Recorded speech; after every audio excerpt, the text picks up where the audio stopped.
All right, this is a video I wanted to live stream because I needed to get this information out there with the price of Bitcoin soaring to 50,000 plus now. I believe last time I checked it was over 52,000.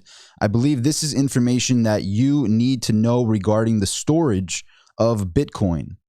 So coming from the industry that I come from, coming from gold and silver and precious metals, I know the history of money and I know, what money used to be. And what makes Bitcoin so elegant, is that you are capable of actually owning your Bitcoin. The problem is not everybody knows how to do it. Not everybody knows how to store their Bitcoin. And that is why I'm making this video. If this video helps you, I would really appreciate it if you click the subscribe down below. All you got to do is click the red subscribe. It's totally free to do it. And if you click the bell afterwards, you'll be notified of all future live streams. I do these impromptu. This is just one that's impromptu. Eventually, we'll make a schedule about these videos and do them live, every Friday, every Saturday. If you want to follow my Instagram, that is probably where I will do that. Just go to @RobSultan on Instagram. But let's get to the video here and see if I can earn the like from you. If I can earn the like from you, I'd really appreciate it. But coming from the industry that I come from, I know a bit about the history of gold and silver in the US here. And the situation with that is that when you owned the gold, what we did is we ended up trusting the government and said, hey, you can hold our gold and we'll just take your IOU notes towards the gold in your vault. That works way better because now I can barter with this and I can pay for my goods and all the things that I need with this piece of paper here. What happened though is they eventually said, actually, no, we're going to keep the gold. So although you had those IOU notes, you didn't actually have the gold. And so this is just to put a little bit of history prior to what I'm going to talk about with Bitcoin here, because this is information you need to know. The difference between a reserve bank and the current commercial banks is one of them actually had to hold the money. So with the reserve bank, rather than you getting an interest rate, in reserve banks, which is mainly like now depositories, things like that, they hold your assets. So when you give them $100,000, they put that $100,000 into a vault. They actually have that money in the vault. That's the difference here. When you have a commercial bank, you give them the $100,000 or whatever amount that you give them, and then they give that out as loans and they put it in the stock market and use it against you on short positions in the stock market. So all of these, GameStop and the AMC people, if you really wanted to get back at the bank, you give them your money to play against you with, right? You know that you put the money in the bank and then they use that money to do those short positions. JP Morgan and all of them shorting the metals market and playing with the metals market and have been caught for manipulation many times.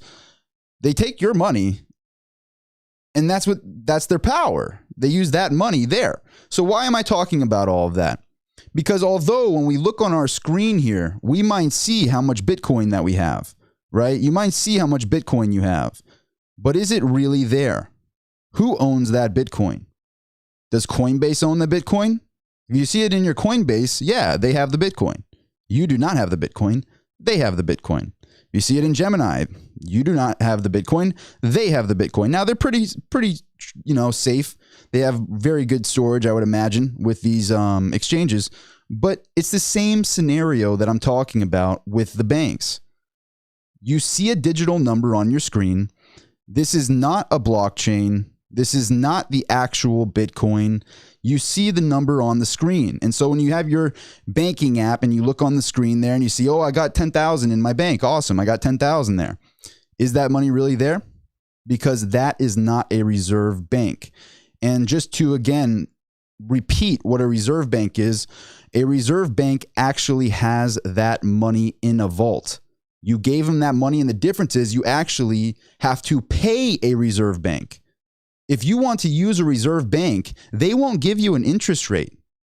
They won't pay you to hold your money and store your money safe there. No, you're paying them for the security of holding that. So with the Grayscale Trust, a lot of people are very opposed to that 2%, I believe it is annually, that they charge you. I mean, at the rate Bitcoin's growing, the 2%, I think we can handle the 2%. But still, 2% is 2%. But what you are paying for is this Grayscale Trust, this stock that you can buy into.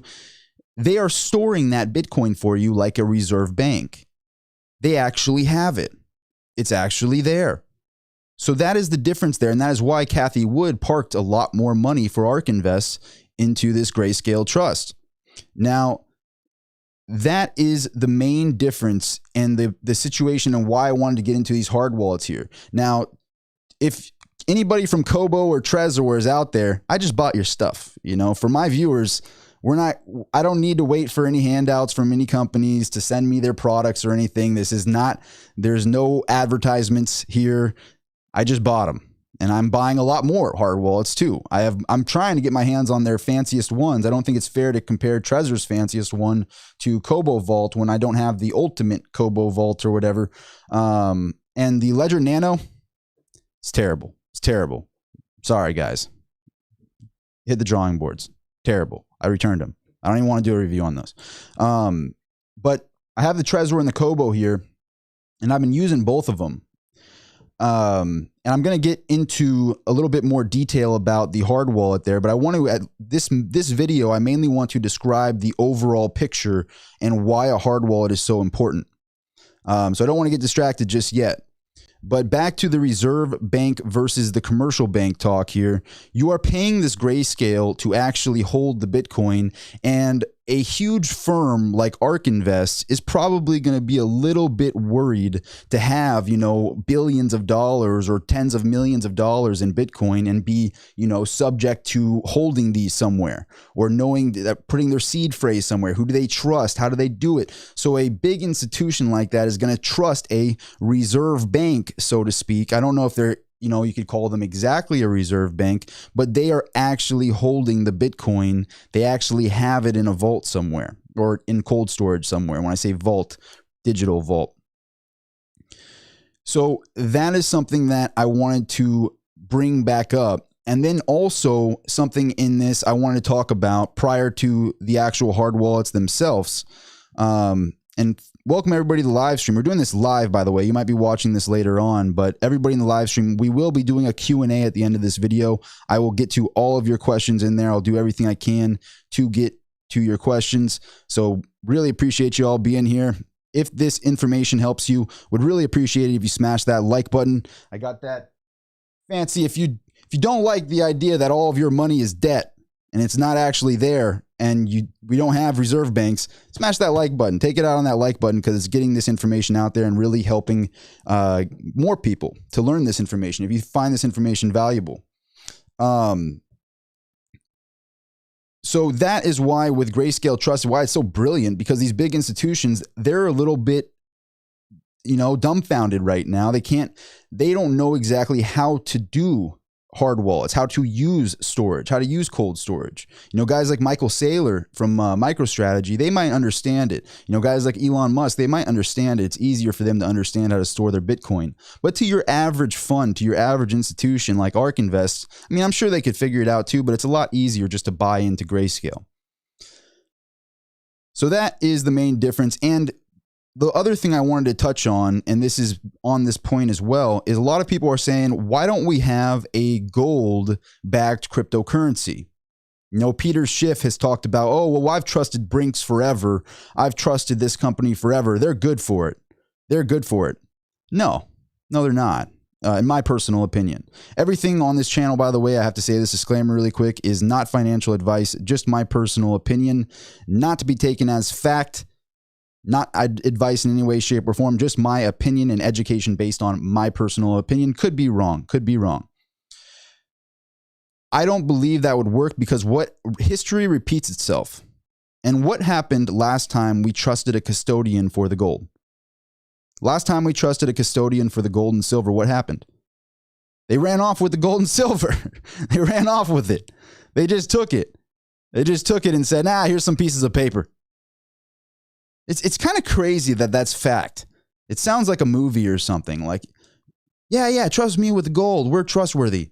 Trust us. Here's some pieces of paper. Not, take off with the, like, what? How crazy is that? How crazy is that? Yeah, when I first started this video, the audio wasn't working, and I finally realized it wasn't even plugged in. It wasn't even plugged in. So we're back. We're back. Let me get a quick little water break here, and now we're going to talk about the hard wallets. Let me get a quick water break.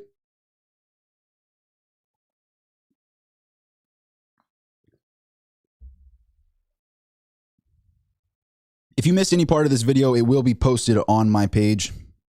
Appreciate you all being here. We got 100 viewers in here, and it's an early one. We're at 6:30 p.m. this time. Usually we do these at midnight. So anybody, if you just joined in, would really appreciate it if you smash that like button, take it out on the like button, and it will really help this video reach out to more people. If you're not subscribed, we'd love to have you as a subscriber on this channel. So that's the reason why I don't believe in a gold-backed crypto, because at that point, you have to trust somebody as a custodian.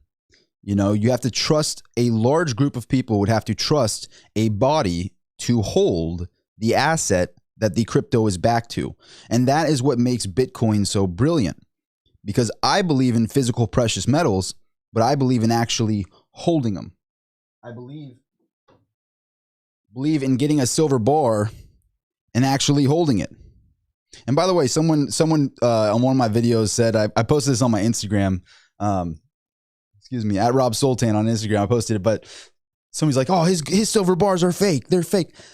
You know, they're real. They're real.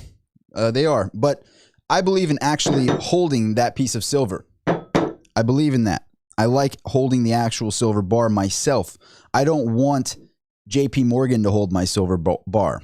That's why I'm actually opposed to SLV now. Although I would love to see the people own the silver that's within their vault. That's a subject for a different talk, but I believe in actually holding it because I know it's here.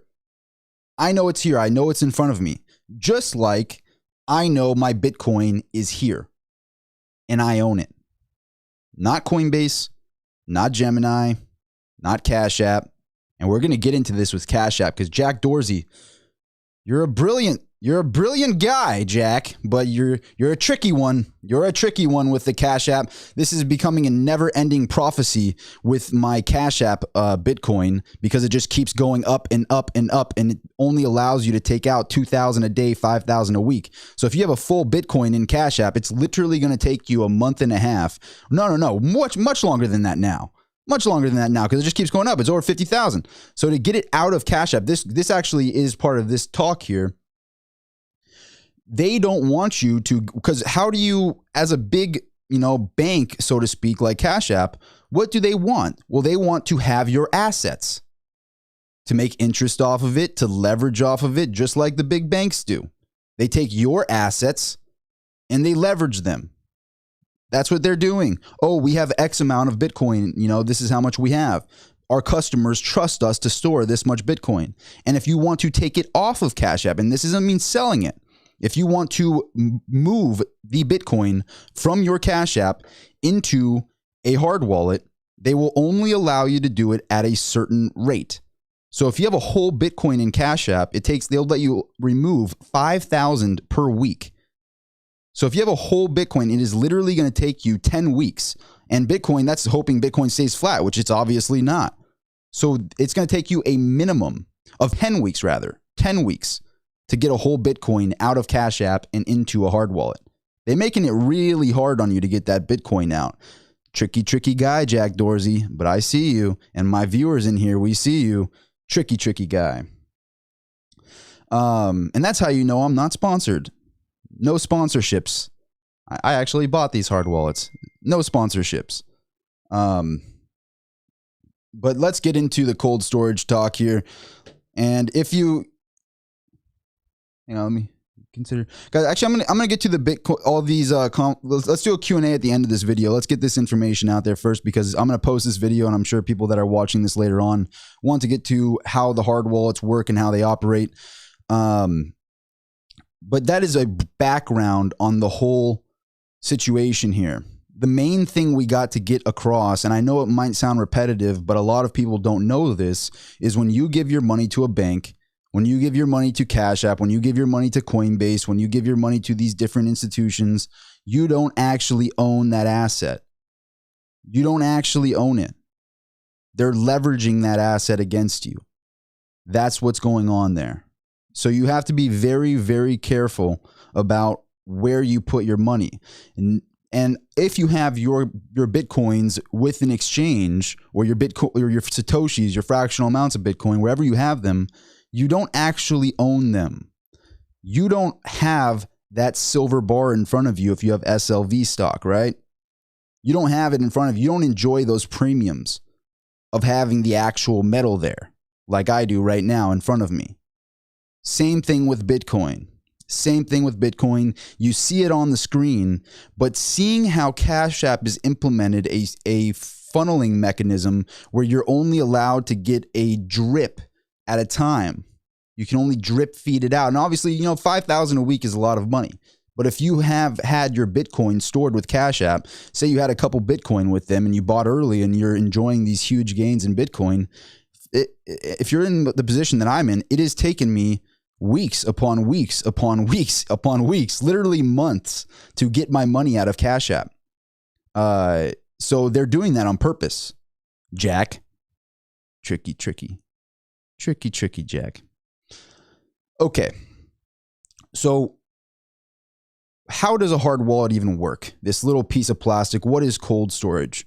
The term cold storage comes from the idea that this is not plugged into anything. Right now, this hard wallet here is not plugged into anything. There's no electricity. There's no internet connected to the device. So having a wallet on your phone is not a smart idea, because guess what? This phone has cameras on it. It's connected to the internet 24/7. It always has internet connected to it. It's connected to Wi-Fi's. A lot of people don't use a VPN, which I suggest doing a VPN. If you're a VPN company, maybe shoot me an idea for a sponsorship. You could, I hear all these VPN companies specifically on Peter Schiff's show. I'm here, guys. I'm here. Silver Squirrels. We're looking for some endorsements. And also, I buy all this stuff. So Trezor, if you want to reach out to me, Cobo, if you want to reach out to me, we'd like to do some giveaways for the Silver Squirrels around here. But the term cold storage comes from the idea that these devices here are not plugged into anything. So how can you hack a device that's not plugged into anything? You can't. We hear about that Mt. Gox situation, right?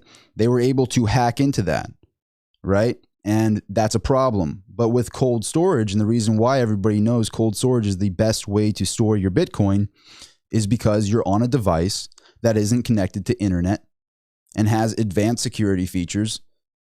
And it's impossible to hack something like that unless you have the physical device. So let's get into this talk here. A lot of people don't know why we use the term hard wallet. Well, this is a hard wallet. It's a physical wallet. That's where hard wallet comes from. Cold storage comes from the idea that it is not plugged into anything. It is cold. It is not a hot device like my laptop is here. So that's how you know what those two terms are. Now, when it comes to starting with a crypto wallet, when it comes to getting, and there's many choices. You got the Cobo, you got the Trezor, you got the Ledger. Don't recommend the Ledger. Never going to get a sponsorship from them guys. Never going to get a sponsorship from them guys.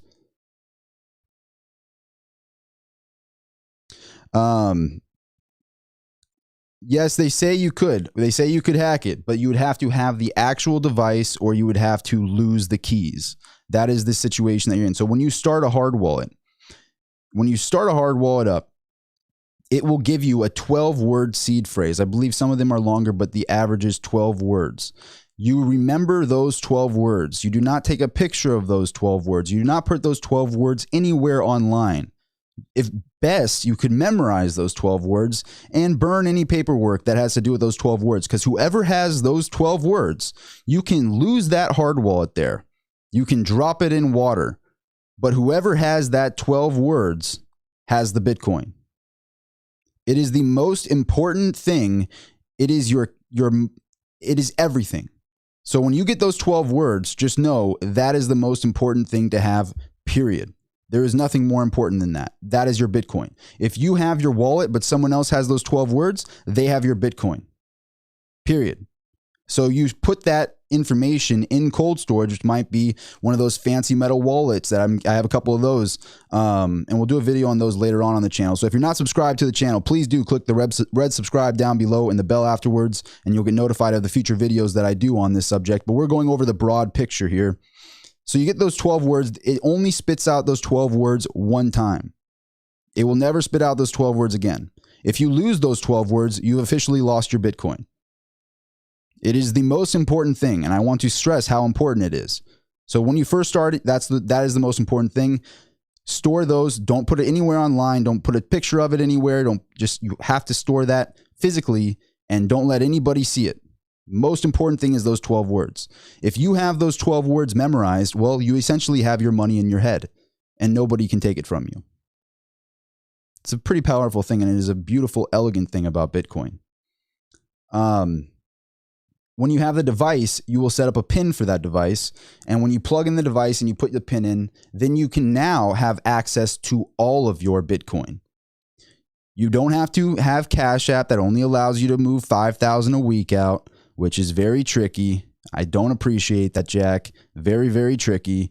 You can move as much Bitcoin as you want, because when you have it on a hard wallet, when you have it in cold storage, you own that Bitcoin. If you want to move all of it, you can move all of it whenever you want.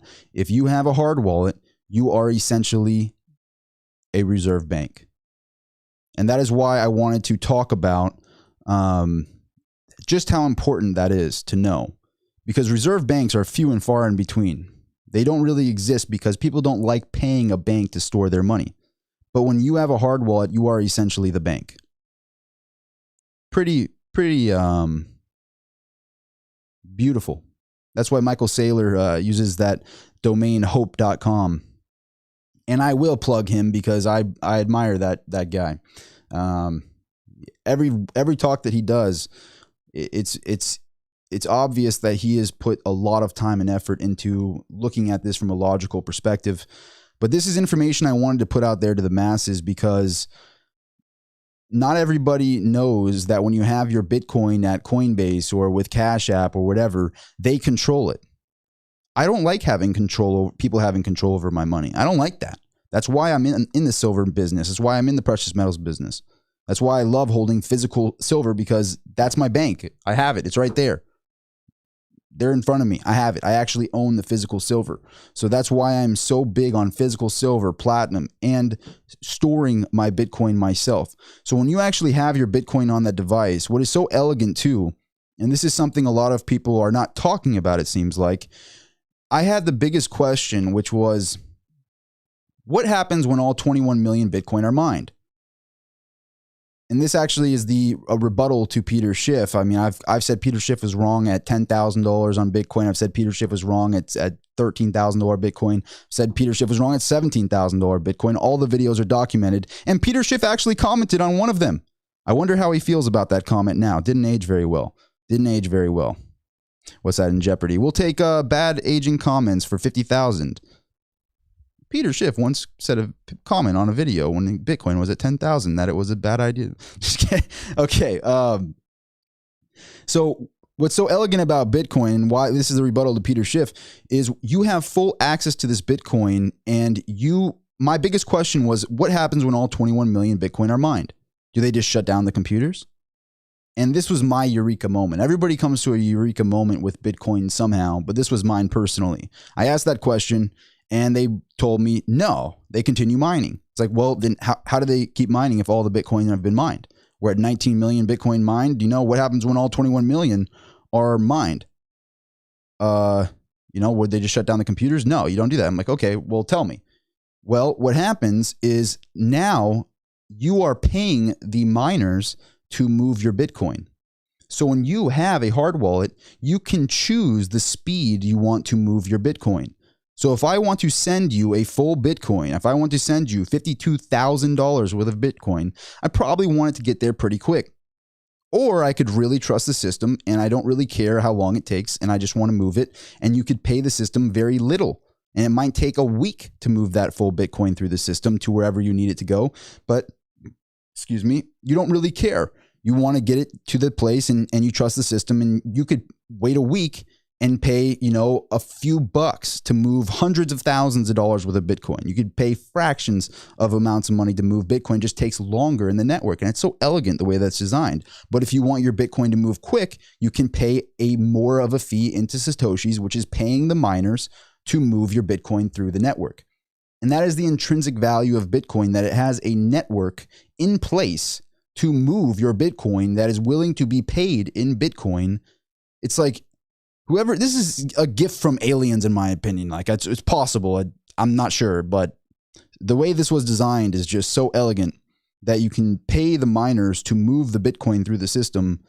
If that's not intrinsic value, personally, I don't know what else is. Having a network in place. What is, a social media? A network. What's the value of social media? Very valuable. Very, very valuable. Networks are valuable. They have intrinsic value for being a network. Peter, I'm talking to you, Mr. Schiff. A network is valuable. It's a brilliant network that is willing to be paid in Bitcoin, in Satoshis, to be the network in a decentralized manner. So elegant. So elegant. So that's what you do with a hard wallet. It'll show you what speeds you want your Bitcoin to move, or how much you are willing to pay the network, rather, to move your Bitcoin from here to there. And, I'll tell you what, the first time you do it, your heart moves a little bit. When you move a little bit, it's like, okay, please show up. Please show up. Okay. Okay. It made it into the wallet. All right. But you have to make sure, because if you put the wrong wallet code in there, that money's gone.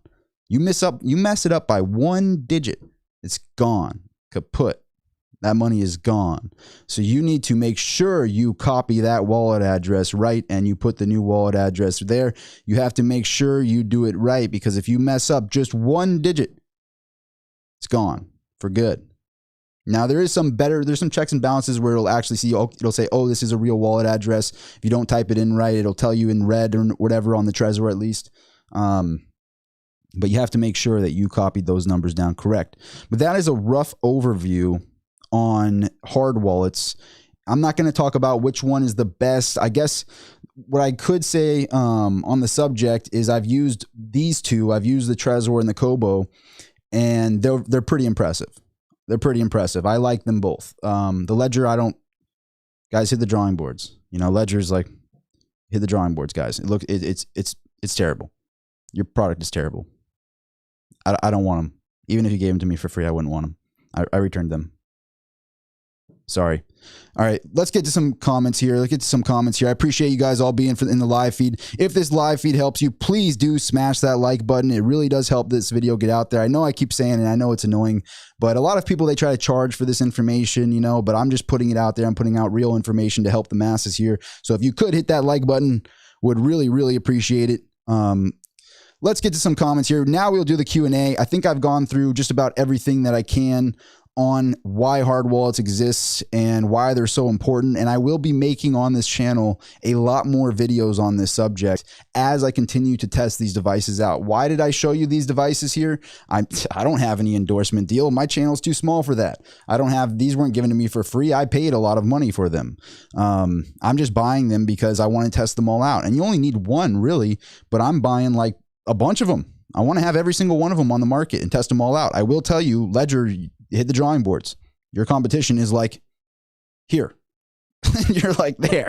Like, no, I'm sorry. I know you were one of the first ones, Ledger. I know you were one of the first, but your competition's like, woo, way higher than you right now. Like way better than that product. But let's get to some comments. We'll do some Q&A now.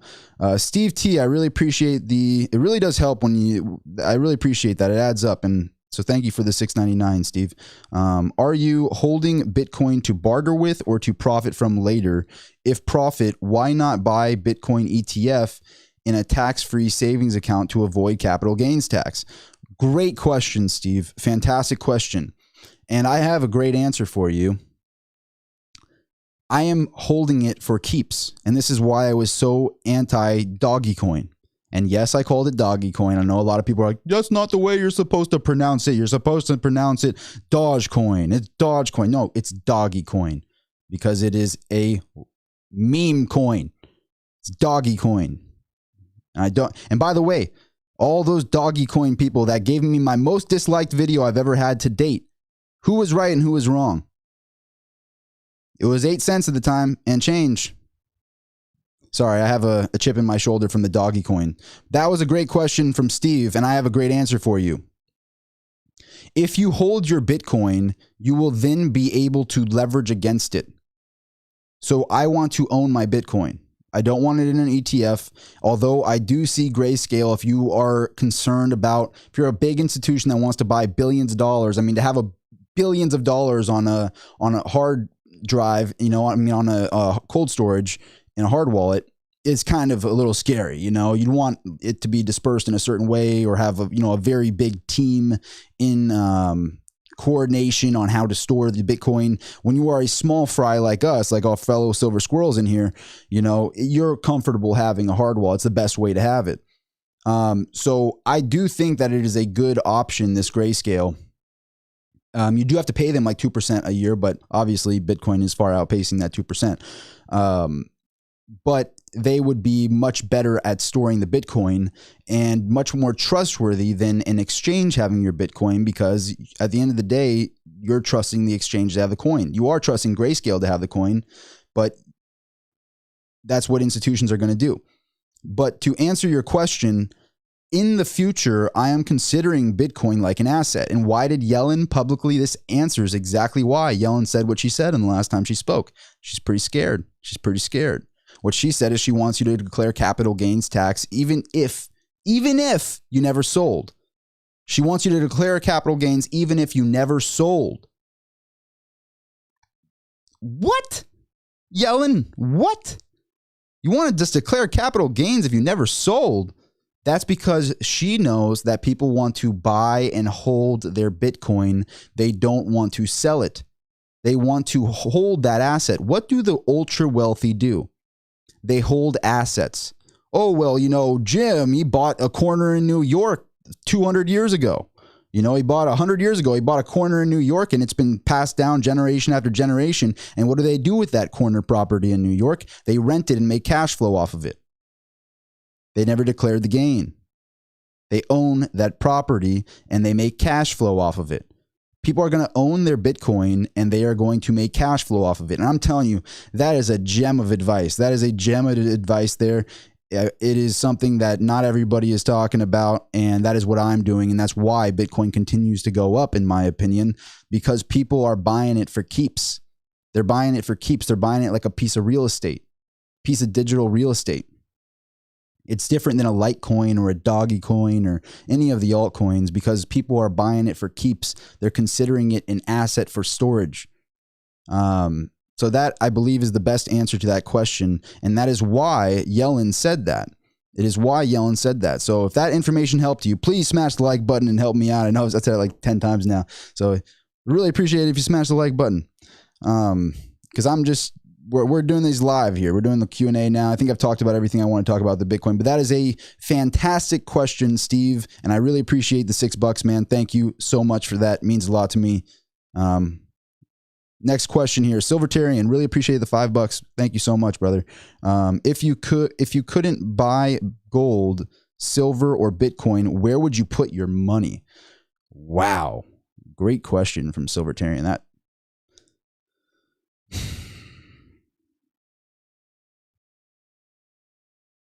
It's a great question because that's where my money is. Mainly silver and Bitcoin, not so much gold. How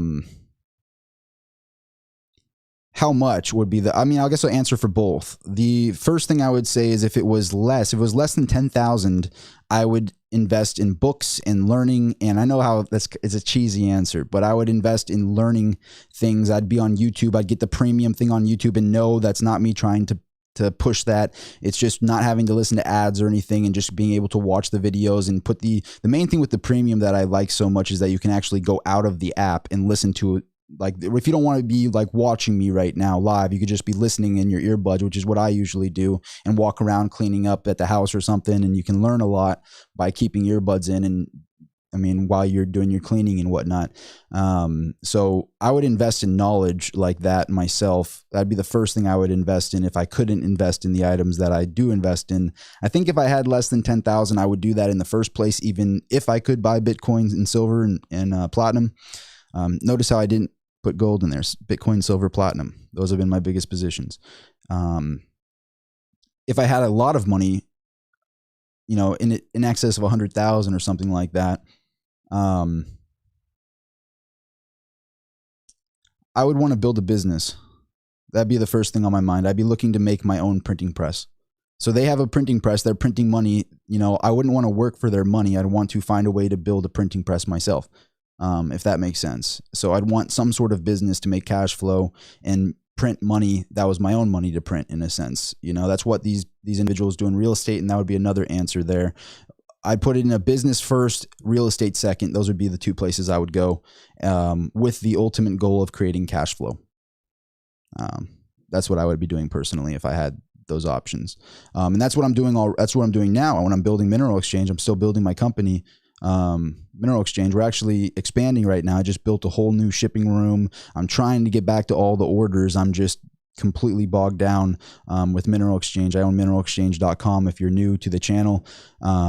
I am a precious metals retailer, and so that is my main passion, is building my business. And I love my business personally because I'm helping people. All the people I sold silver to back when silver was in the teens are enjoying these gains. You know, I'm also trying to get the website set up to be able to accept cryptocurrency as well, which would be beautiful, and that's something I'm working on in the back end. But to answer your question, that's what I would do, Silvertarian. And that is a fantastic, fantastic question. Zilla. That's my friend Zilla in the house. What's up, man? Jay in the house. He goes, Doggy Coin how's that moonshot working out for you? Yeah, how is that moonshot working out for you? All the Doggy Coin people beating me up saying that it was way, way ridiculously overpriced at 8 cents. How's it feeling right now at 5 cents with Bitcoin up over 40%? You know, they'll never learn. They'll never learn, the Doggy Coin. Blue Lotus Waters, I really appreciate the $5. Honestly, it really adds up. So thank you so much for the super chats. It means a lot to me. Blue Lotus says, what do you think about speculations Robinhood owning the wallet of 28% of Doggy Coin? I don't like it. I don't like it. And obviously, neither does Elon Musk. Why did Elon Musk? It is still beyond me. Elon Musk is one of my favorite people on the whole planet. I'm one of those individuals that writes that comment. If I see something with Elon Musk, I'm a simple man. I just click on it. You know, same thing with like Chamath Palihapitiya, same thing with Michael Saylor, Raoul Paul, and Robert Kiyosaki. Although with Robert Kiyosaki, we know your stories, man. We know your stories. Talk about the new stuff now. Like he repeats himself so much. I mean, I love you, Robert. I love you. If I see those individuals, I click on it. But why would Elon Musk, as somebody that really likes Elon Musk and thinks he's I think he's the best person in the world to be the richest person in the world right now. Why would you tell all your supporters and joke around Doggy Coin, and then afterwards, after joking around, after pumping it prior to the Super Bowl, now say, oh, well, if some whales got rid of their coins, you know, I'd be much more interested in it. Like, what? Tell them that in the first place. And that's why I went public and did that video where it was painful. It was painful to tell people the truth, but I appreciate all the support I've gotten from YouTube, and I'm not willing to put bad info out there. I'm not willing to do it. And Elon Musk was willing to do it, which was a bummer. It was a total bummer that he was willing to do that. And, you know, now those individuals that bought in at 8 cents, they're hurting because people, just like I talked about with that first question from Steve a little bit ago, and I really appreciated that question, Steve, and I also appreciated the $6. So that was a great question as well. People are buying Bitcoin for keeps. They're buying Bitcoin to store their money in the digital realm. It is far different than what they are doing with Doggy Coin. They are buying it to sell. They don't have diamond hands. There's somebody with a diamond in the center there, and it's like Indiana Jones where one of them is trying to grab it and split. People that are in Bitcoin have platinum and silver hands, and their hands are actually made of that metal. It's not a diamond in the center that someone's trying to grab and run away. It's different. You want to buy things that people genuinely want to keep. Those are the things you want. You know, that's why I like industrial metals. People are buying that for keeps. Companies need it for their materials. It is a very important metal. Doggy coin is something that people are pumping to sell. And when they sell, it makes it go down. Excuse me. It's so simple, but I guess it's very complex at the same time. But Blue Lotus, that is a great question, and I don't like that. I don't like them owning 28% of the doggy coin. I don't like it. SAS Crypto just gave me $2 just to give me $2, and I really appreciate that, SAS Crypto. Thank you, man.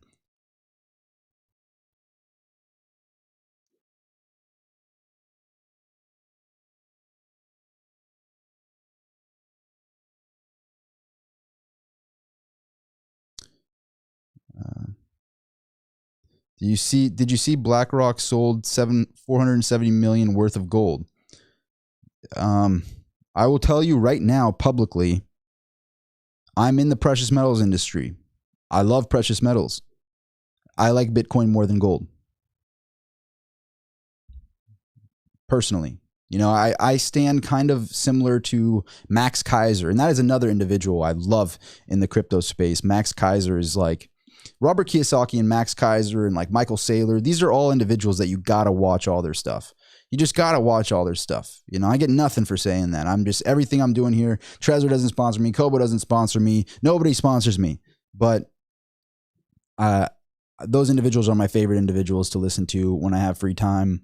Max Kaiser is very similar, and so is Robert Kiyosaki, where they buy precious metals in addition to their Bitcoin. There is a place for both. They don't hurt each other. And that's what Peter Schiff has done. And it's so foolish. It's so foolish to make it like some, you know, and Stacy. Stacy's great. She's amazing too. Max Kaiser, he picked a good wife. But what Peter Schiff has done is just such a bad thing, because he's made it like this fight between Bitcoin and gold, and it's not. It's not at all. There's a quadrillion plus, hundreds and hundreds and hundreds of trillions of dollars in fiat. And I've said this a bunch of times. There's hundreds and hundreds and hundreds of trillions of dollars of fiat that is the enemy. Then you have gold and Bitcoin and silver and platinum and all the precious metals, and their entire market cap is less than 15 trillion. Less than 15 trillion versus hundreds and hundreds and hundreds and hundreds and hundreds and hundreds and hundreds and hundreds and hundreds and hundreds of trillions. I know I said that a lot of times, but there's a lot of hundreds of trillions out there. So it's not. They're just in the same space. They're both decentralized assets, and they are together. They're not opposed to each other, Peter Schiff. It blows my mind that someone as intelligent as him, you know, an economist, you know, someone that is I look up to. I look up to. It's so crazy to me that he can't see how simple that is. Their market caps are tiny in comparison to this hundreds. You know, if gold was this balloon for gold was a needle to poke the balloon of fiat currency, Bitcoin is a javelin being thrown by an Olympian. That is it is incredible. And what are we seeing right now with Bitcoin jumping over 50,000? I've said this in the past, but I'll reiterate it here. Bitcoin is at all-time lows when it comes to the barrier of entry. PayPal, Cash App, Coinbase, they have made it so easy. Namely the actual payment processors, Cash App and PayPal, and now Venmo.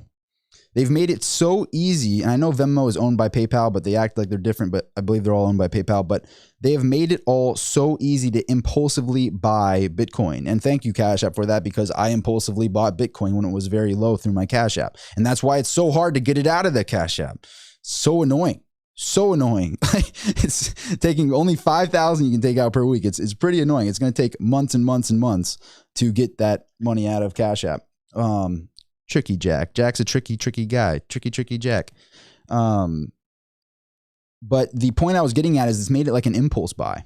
You know, the barrier of entry on Bitcoin is so low now, and the knowledge out there, guys like myself, you know, doing these YouTube videos. I know I'm a smaller channel out here, but there are lots and lots of YouTubers, lots and lots of information out there about Bitcoin. You know, Michael Saylor going to actual CEOs of big companies.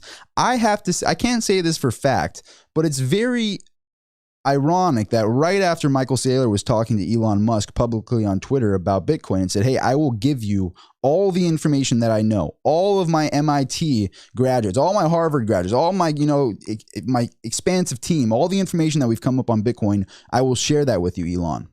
And then suddenly they put a $1.5 billion position in Bitcoin, not Dogecoin.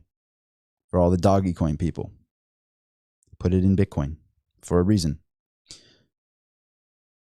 I think that had to do with the information being at all-time highs. So the barrier of entry at all-time lows, information at all-time highs. Perfect storm for Bitcoin right now. Not to mention the dollar's more diluted than ever, and they just announced another $3 trillion that they've printed. So all of those things in combination, that is a perfect storm. Whereas on the first bull run of Bitcoin, you had less information. The barrier of entry was very high because not everybody trusted Coinbase and Binance and all of that. So the barrier of entry was very high in the beginning, and now it's flipped. You see what I mean there? Big difference. Big difference. But yeah, I do think that it really is a perfect storm. It's a perfect storm. But let's get to some more comments here. Did I miss any of the super chats? I want to make sure. Don't like missing those, and I really do appreciate them because they add up. And all the people that are new to the channel would really appreciate it if you smash the like button. Would really appreciate it. It does help this video reach out to more people. So if you are a random individual that finally just saw this video for the first time, is just seeing my content for the first time, welcome. I appreciate you being there. And it is free for you to click that red subscribe down there to get notified of all future videos. And if you click the bell afterwards, you'll be notified of all future live streams. And so I appreciate everybody that is subscribed to this channel. Honestly, it blows my mind that I think we're almost at 12,500 subscribers right now on the channel. Just has been insane. Just has been insane, the growth here. And I am just very humbled and very flattered by the growth here on YouTube. It took me like, I want to say 5.5, almost 6 years to grow my Instagram, the Mineral Exchange Instagram, to like 6,000 followers there, and then it took me less than 6 months or 8 months or so to get the YouTube where it is now. So it's just crazy, and I love this format of being able to talk live like this.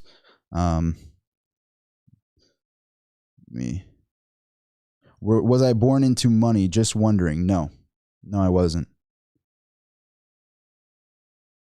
And honestly, I wouldn't have it any other way.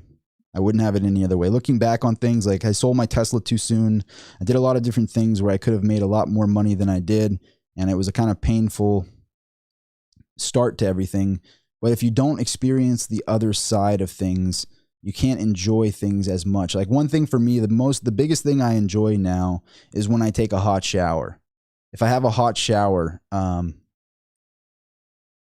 you haven't had it, if you've been without a hot shower for like a year, and you've lived out of a car, or you've lived in an office, or done something like that, when you have a hot shower, it's like, even if you got a lot of money, it still hits you a certain way when you're able to take a good shower in the morning, you know?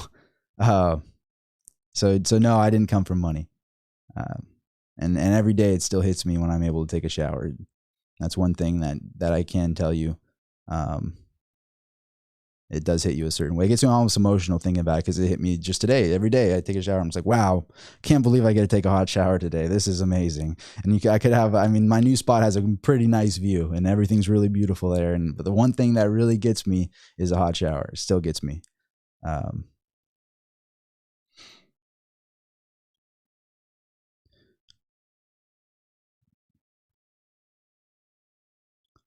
Big.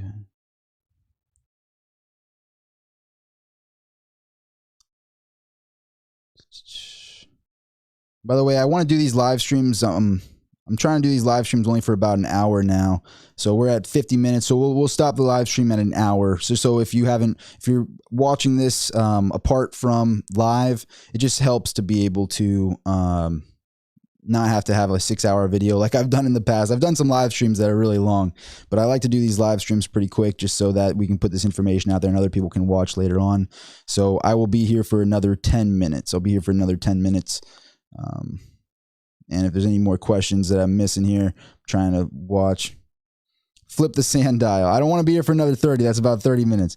So I'm going to stay here for another 10 minutes. It's 49 minutes right now. We'll stay here for another 10 minutes. Reason for buying silver from currency. I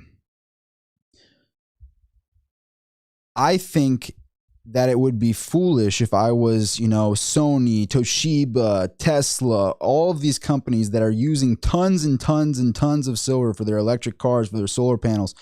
It would be foolish to not acquire that material.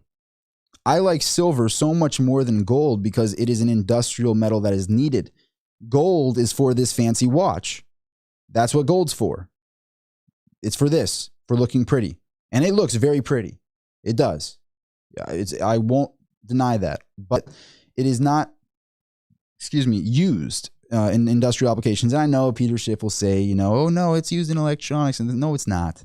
As silver is. It's much more affordable and makes much more sense. So they don't use it really for anything other than jewelry and money. And there's a lot of it. And so I like the idea of silver being far more rare above ground than gold. It is 8 times more rare above ground than gold. And this is information that Peter Schiff won't tell you. He won't tell you this information because he wants you to buy gold.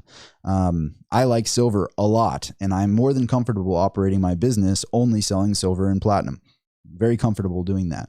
But you want something that is scarce and you want something that is used. So that is Bitcoin, that is silver, that is platinum, that is rhodium, that is palladium.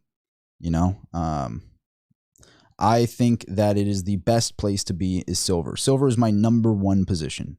Then it is platinum, then it is Bitcoin, then it is gold. Those are my top 4 holdings. I really appreciate, honestly, when you do that super chat, I really appreciate it. It does add up and it means a lot to me. Thank you, Elijah. Elijah says, "Sup, Rob, you have touched this already, but what is your most conservative price prediction for Bitcoin and silver 5 years from now?" Great question, Elijah. And I really appreciate the $5, man. Elijah Reyes. My 5-year target for silver would be for it to far outpace its last all-time high. It should be far above its all-time high. In 5 years,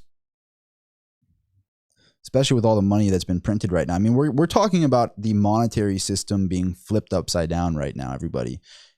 So when you put a target, when you say a year, I think I'd almost be more, I feel like I could be closer to being accurate within a year, but 5 years gives me a real big cushion there.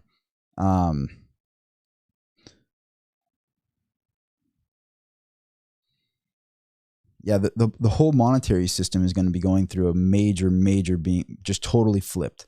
So silver might be valued in Bitcoin, it sounds crazy. It sounds totally crazy, but silver is so heavily suppressed and so wildly undervalued because of these big banks doing their manipulations, namely JP Morgan. In my opinion,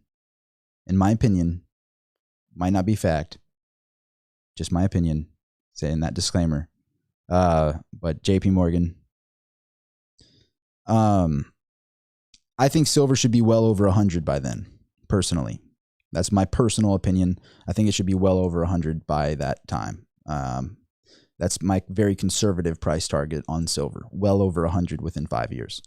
And I'm gonna try to clip this video too later on. And then with Bitcoin within 5 years, I think it will exceed gold's market cap. I think it will exceed gold's market cap, which would put Bitcoin around 500,000 each. And these are actually, this isn't just me like throwing a number out there. This is actually a pretty thought out price target on Bitcoin, because gold's market cap is about 10 trillion and institutions are buying into Bitcoin in a frenzy right now. And you can't push the goalposts with Bitcoin. It ends. With gold, if there's more demand, they can start mining it and trying to find more of it. But with Bitcoin, it ends. And so if you have institutions and you have big companies like Tesla putting 1.5 billion into it, if you think other companies aren't looking at that, if you think other companies are not looking at what Tesla just did, Tesla isn't like, everybody still thinks of Tesla like, oh, it's just an auto company, whatever. It's just an overvalued auto. No, they're a $800 billion juggernaut. They're a monster company. And a lot of people got to get that through their head. I mean, having a $15, $20 billion treasury is no joke. They're genius, by the way. Genius for doing a secondary. By the way, they have made more money off Bitcoin than they have in their entire span of producing cars, I believe. I think Bitcoin has now made them more money than they have made off of cars. Like, what? You think other companies aren't looking at that? Hedge funds love playing copycat. Companies love playing copycat. Oh, they did that? Oh, we'll do that too. And I mean, copycat with Elon Musk. I mean, look at Jeff Bezos. He loves being a little copycat. He loves being a little copycat of Elon Musk. He's trying to go to the moon too now. He's trying to do re-landing rockets. He had the audacity, the nerve of Jeff Bezos. I don't like that guy myself, personally, just myself. But it's like, what the nerve of you to re-land a rocket, and you didn't even have one that could go into orbit or anything. Like, the nerve. He did that just to try to beat Elon Musk to the punch. But no, you're not getting anywhere with that, Jeff. Elon Musk is the real deal with the rocket travel. With re-landing rockets. But they love playing copycat. Jeff Bezos loved playing copycat with Elon Musk, and that's what they do. So if they did this position at a $1.5 billion position in Bitcoin, yeah, a lot more funds are going to get into that. And I don't really see companies like Tesla buying a large position in gold. Now, Tesla should and would be a very smart decision to buy a large position in silver because they need it. They use it in their solar panels, quite a bit of it per solar panel, and actually quite a bit of it in their electric cars. So yeah, I would want to get a large position in silver before it skyrockets. It's like, what better place? If you have money that is inflated and diluted, what better thing to do than to get rid of these dollars that are essentially being burned on the end and just getting, diluted and diluted and diluted? Why not put all of that resource into silver, because you actually need it and it is going to go up in price. So you make the money on it going up in price, and you also have the material on hand when other companies might not have that material on hand to make your products that you need to make. And in addition, buy a lot of lithium, buy a lot of cobalt, buy a lot of the other stuff that you need too. Like, why sit on that huge pile of cash when you know how diluted it is, Elon? Like, you want to put that money into your resources. I don't make money off of saying, lithium or, buy, the cobalt or any of these other metals and materials, but they should be buying that and buying silver. It would be a very smart decision for them. But that is my price prediction for Bitcoin, is for it to exceed gold's market cap. And I think gold steadily goes up as well, but not nearly at the same rate as Bitcoin. But my top holdings myself, personally, I'm talking about myself, and these price predictions are my price predictions that are up to my opinion, not to be taken as advice. I'm not a Series 7. I have to say a disclaimer, but I think 500,000 is very conservative for Bitcoin, because that means it would be at about a 10 trillion valuation on Bitcoin. And right now it's a little bit over $1 trillion. I believe it is like 1.2 trillion right now, or 1.1 trillion. So 10x from here. That would be my two price targets. Over 100 on silver and about 500,000 for Bitcoin. And I'm going to clip that later on. I'm going to try to clip that later on. I should clip my Dogecoin rant too, for the Dogecoin people that have experienced 40% downside. Let me get to some more of these comments here. David Johnson, I really appreciate the $5, David Johnson. He goes, how did your career start? What was your steps? You're going to laugh at this one. I was a waiter for the right table at a real low point in my life. And that's how you know I didn't come from money. I was a waiter, cleaning up tables and whatnot. And there was a night where I was the shift leader, and I closed the restaurant.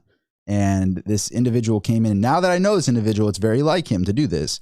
But he came in at 8:45. And have you ever seen that movie Waiting, where everybody's like, no, and just start throwing stuff at the walls, and they're freaking out about somebody coming in at the end of the night in a restaurant. If you're in the restaurant industry, if you're a chef, the chefs really, really get mad, because then they got to stay there after cleaning. They clean up and they're ready to end everything, and then they got to grill something again.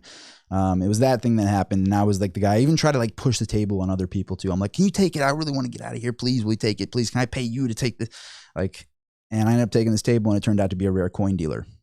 And we hit it off. We became friends, and we ended up becoming good friends. And he brought me into the coin world, and then taught me grading coins. I learned numismatics first, and so I learned numismatics from one of the best graders in the country. And the whole time I was learning numismatics, I was fascinated by bullion. The silver sitting in the vault, I was just like, do you mean there's bars? Like actual bars of silver? You got, your coins those are cute, but what, you got bars of metal, like bars in there? I lost my mind when I saw it when I was like 22. 21, 22. And so eventually I started my own company. And I just got fascinated by the collectible space, mainly on bars of silver, and just things grew from there. And then I built Mineral Exchange. But yeah, serendipities of life. Appreciate the $5, David Johnson, and great question. Thank you, man.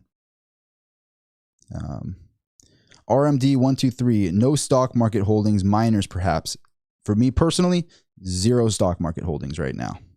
Zero. You know, so I have Bitcoin, I have silver, I have platinum, I have some gold. Zero stock market holdings right now because I believe that the dollar is going to crash. I don't believe that the dollar should be going up in value when they dilute it. And all of this news of other countries trying to get away from the dollar, I don't buy it. Sorry, Yellen. Just like the doggy coin. You know, doggy coin people were just so angry at me for saying it wasn't a good investment at 8 cents, by the way. I'm not going to get over that because that was like one of the most painful live streams I've ever had of just the attacking, the sheer attacking, the powerful doggies out there. They were coming at me from all different angles, pit bulls from all angles coming at me, internet pit bulls and the doggy coin crowd. But I said the truth. But no, I believe that the dollar is going to collapse. And if the dollar collapses, a stock could be 1,000, but realistically, if the dollar collapses by 50%, that stock is now 500 in my mind. They're valued. We're not valuating stocks in Bitcoin. Now, maybe MicroStrategy or a company like that, you're valuing it in Bitcoin because you are buying into a company with dollars that is a set price, but is also backed by Bitcoin. So that adds a lot of different, it's like an algebraic equation, you know? When these companies are like Tesla, like MicroStrategy, or they're buying Bitcoin, it's making a completely different E equals MC squared type thing, you know? Because you're mixing Bitcoin with dollars. Your company is being bought in dollars in a publicly traded stock, but you have Bitcoin in your holdings. So you're valued in Bitcoin, but valued in dollars at the same time. But for the majority of the stock market being valued in dollars, they're being valued in an instrument that is heavily diluted. So I don't want to be involved in that myself. I have officially, you know, I understand that I don't want to. It's very unfortunate that most, if not all, jobs are deflationary, which means they stay stagnant, which they don't go up in their wages or they go down in their wages. So if you're a waiter, if you're, you know, have a salary or whatever it is, you're kind of in a deflationary environment because you know how much money you're going to make per month, or you might make less money per month, but it's kind of hard to make more. So your job is deflationary, but the money that you're being paid with, the instrument that you're being paid with, is inflationary like crazy. So why would you want to get paid in dollars that are printed, and not only get paid in dollars that are printed, but get paid in those knowing that your job is not being compensated for the addition of dollars into the circulating supply? I would want to work for Bitcoin because you're working for something that is going up in price. Do you buy $1 to hold $1 and expect it to be $1? You know what I mean? Like you have $1, you get $1 and you expect it to be $1. But with Bitcoin, you're buying it to hold it and it's going up. You know, if our money actually was back to gold, it would be going up in value instead of going down in value like it has. We have, since dropping off the gold standard, our dollar has lost, I believe, over 95% of its buying power. That means it is worth, I think it's worth actually 98% less. It's lost 98% of its buying power. Excuse me, don't quote me on that, but I believe it's lost about that much of its buying power since being dropped off the gold standard. I'm sure a lot of the viewers in here would know that as well. That's information that's not really widely known, and that's what I want to do on this YouTube channel. You know, I've gotten so much support from the YouTube channel. Everybody that's hit the likes on here and get this. When you hit the like, it does get this video out to a lot more people on YouTube. So that is what is done for my channel. Everybody. So if I say that redundantly, it's because it really does help the channel grow. And all the people that have done that really, really does help me. And all the people that have subscribed to the channel. I know it seems like oh, whatever, you just click the red button and subscribe. But if you do that, it adds so much more to the channel, because then you can leverage that to get guys like I want to be able to interview Michael Saylor one day. And I'm putting that out in the universe because I would love to be able to talk with him. I have so many questions for him. And not just there's so many of these interviews with like Robert Kiyosaki and Michael Saylor and all of these guys, and they ask the same questions to these geniuses. They've answered this question already. The information is already out there. And I have spent like nonstop time watching all of their content. And so I would ask questions that they haven't been asked yet. And I really want that opportunity. So everybody that clicks subscribe, you're making this channel be able to be leveraged and say, hey, this channel does have this many subscribers. Will you do an interview with me? And that's what I'm trying to bring for everybody in this channel. I'm trying to bring real information out to you all. And I really appreciate everybody who clicks that red subscribe. It is totally free to do it. If you click the red subscribe, it really, really does help me. If you click the bell afterwards, you'll be notified of these videos and of the future live streams in real time. And I promise to not make content that is just clickbait or something like that. I want to do videos that are really helping people. That's my ultimate goal. Let me get to, wow, 20 bucks, man. Really? Thank you, dude. Bulldog Mindset says, great analysis. Still want to get you on my channel. Sent you a DM. Bulldog Mindset, I will get back to you, man. I really appreciate the 20 bucks. That's really generous. Thank you, man. Bulldog Mindset. Let me write you down. Put you in my notepad real quick. Is your IG the same as your, what's your IG handle, Bulldog?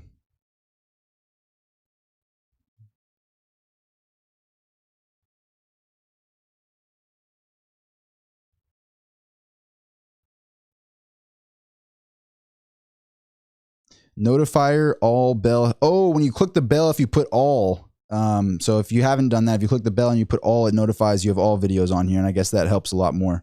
Bulldog Mindset, I really appreciate that, man. But I wrote you down on my notepad here, but okay, you put add, okay, it is the same on the handle. I'll get back to you after this live stream.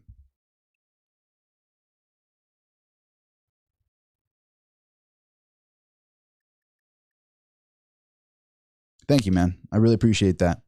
I said I was going to do this till an hour. We'll go to an hour 10. I got 4 more minutes. We'll do a little bit more time here. But Rob, I bet Sailor would accept your invitation if you reached out to him. Maybe this video helps it get into the universe. You know, I really believe in, it's not just the law of attraction. I believe in a certain type of law of attraction.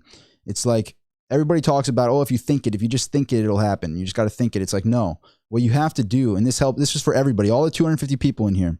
If there's one thing I could tell you that changed my entire life, this really changed my entire life, is not only thinking it, not only imagining where you want to be. And this is when I was literally like living in my car. You know, I do this all the time. I'd picture myself in a dark tunnel and I'd try to find the light at whatever it is that I'm doing. And the only way to do that is when you make a little step in that direction. So say you want to build a company. As small of step as making a free Instagram account with the name that you like and putting that's one step. I told myself for the longest time that I was going to acquire mineralx.com. I wanted, like SpaceX, I wanted mineralx.com and mineralexchange.com. Turned out the same person owned both of them. Called him every single day for 2 years straight.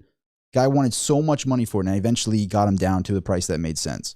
But if you do one little step in the direction where it might be just building a little Instagram account, doing one little thing, writing something down, actually writing it down on a pad, whatever that little step is in whatever direction, it could be just a tiny step, but you have to do that while thinking about it. It's not just about the law of attraction of just thinking about it, but you have to do some sort of minute little step in that direction. You do that, and all of a sudden those steps gain momentum. And more momentum, and more momentum, and more momentum. And eventually, before you know it, your YouTube channel goes from 1,000 to 12,000. You know, momentum is a crazy thing. It's a crazy thing. And honestly, it gets me emotional even thinking about what's happened with the YouTube channel and what's happened in my life with that. But if that's one thing that has changed my life, and when you picture yourself in that dark tunnel and you do a small step and a small step, you might still see darkness for a long time when you're trying to find the light at the end of the tunnel. Eventually you'll see just the tiniest sliver of light, and that opening gets wider and wider and wider, and eventually you have a clear path on how to get to the light at the end of the tunnel. That changed my life. That was something that changed my life. So if there's one thing that was it. And that's something that's completely random, that had nothing to do with the talk today, but I hope that helps some people out there. I hope that helps you. And that's my ultimate goal with this channel, is to provide you genuine information. With that being said, I'm going to sign out here. But if I missed your question, please do get back to me on my Instagram. If you shoot me a DM on Instagram, I am going to write back every single DM, whether it takes me a week, 2 weeks, however long it takes me. I will get back to every single DM to me sent on my Instagram at Rob Sultan on Instagram. Follow me on Instagram, shoot me a DM there. If I missed your question, I will get back to you. You have my word. If I haven't gotten back to you yet, it's been extremely heavy in the silver business right now. So I've just been completely bombarded. I'm still catching up with orders. They crashed my website multiple times on the Wholesale Buyer Club link on the website.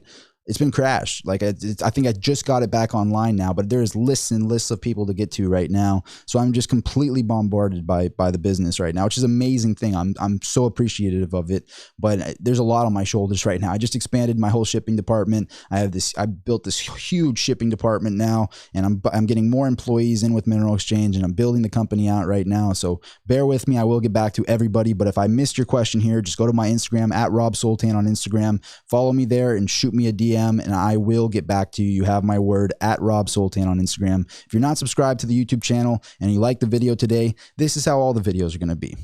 I'm going to provide real information. I am going to cut out all of the, clickbaity stuff. Although I will have a silver bar here. I will have some stuff that's kind of clickbaity to get the click. But at the end of the day, I hope that you see this value in the videos, that there is value in the videos. Thank you all so much for being here. Really, really appreciate you all my fellow silver squirrels out there. Means a lot to me. Means a lot to me. All your support. It means a lot to me. Thank you. Thank you so much. Have a great rest of your day, everybody. And I will see you soon. I'm going to be putting out a lot more videos on this channel, specifically on these subjects here on decentralized assets. See you at the next one. Signing out.